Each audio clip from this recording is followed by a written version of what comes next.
So, topic of today, keeping your bind work more simple rather than a complex specific technique. Not even bind work, just completely in general. Yeah. Simplicity often beats out complexity.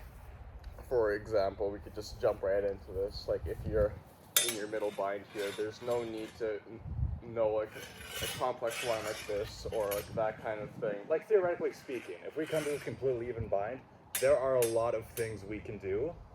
And of course, if you're thinking of a lot of options, you're going to spend some time thinking about that. It's going to slow down your reactions. But of course, if you know maybe one or two things that you know like that, this is going to be really easy for you.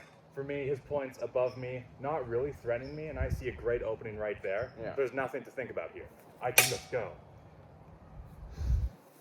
And that it often beats out a lot of the complex things. Like some people will tell you as if in your bind here, and his point's like above my head over here, they'd say, oh yeah, just do his work and cut around. But instead, what you should be thinking is simplicity. Oh, there's an opening over here, cut around, not these complex different kinds of cuts that you can perform. Just go for what's simple. Yeah, you see the opening, just do whatever cut you like there. Don't worry too much about it. You think about what you're doing, it brings into effect your physical overthinking. Yeah, it brings in a lot of variables. It slows you down, you stop fighting on your reaction and your muscle memory, and you start thinking about your next steps, and by then you start doing that, you're going to end up finding yourself telegraphing a lot. Yeah, if Eric picks any guard, doesn't matter what, right there. So attacking the guards. Normally the KDF has very simple guard breakers, right? And they make sense, but they're based upon a principle, and if you understand that principle, you can take on any guard. So he's in his bottom left quadrant. I can be pretty certain an attack's gonna come from there. So if I wanna know how to attack that, I'll attack one of the openings he is in while defending one of the ones he likely will attack. So in this particular case, there's not much to think about. I know I'm pretty safe if I attack here. Because if he attacks low or high, I'm protected. It forces me to also leave what I'm doing, which would have been like a cut here, right, to a lower opening. It forces me, because I know he has to attack there in order to get an effective striking, so I have to occupy that. Mm-hmm. So it's just simplicity. You don't have to think about that. You know I need to protect myself there, and this is where I am, and that's where I need to be. So this is what I have to do. Like, you know the meme where it's like, the missile knows where it is at all times. It knows this because it knows where it isn't. By subtracting where, like, it's literally that. If you know where his sword is, you know where his sword isn't. Go where his sword isn't while protecting where his sword is. It seems stupid to compare like fencing to a meme, but it's genuine. That's really what it's like. It's that simple. It genuinely is. Like I'm down here in like this low forward guard here. Like there's like opening is up here. Opening's all here. Low guard, I have to come from either a low position, right? So I know immediately what I can do. And now I'm up here, and now I see opening here. There we go. It's simple. Where is he? Where is he not?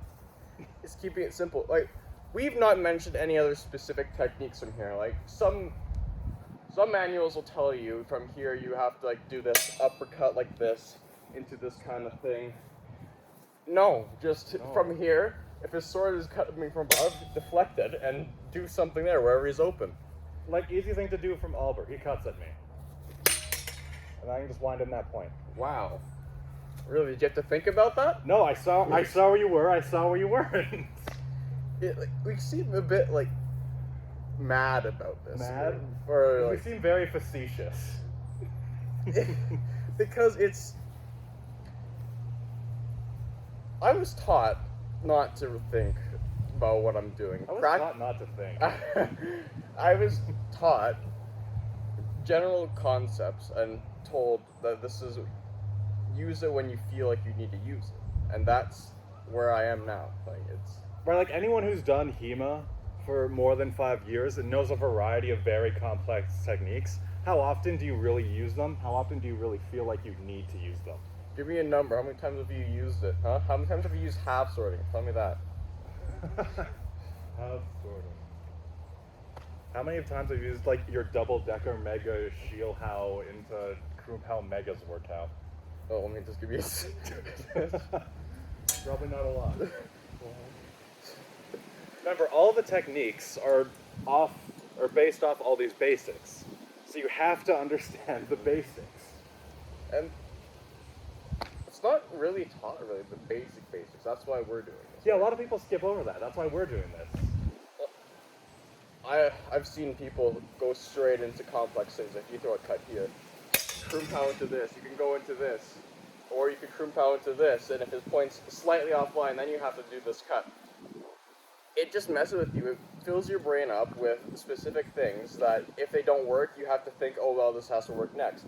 When instead, if it doesn't work, so for example, if I do decide to do this crimp out and it's like he's threatening me somehow, I need to occupy that. I didn't think about. That's what I thought. I didn't think. This is what my muscle memory told me.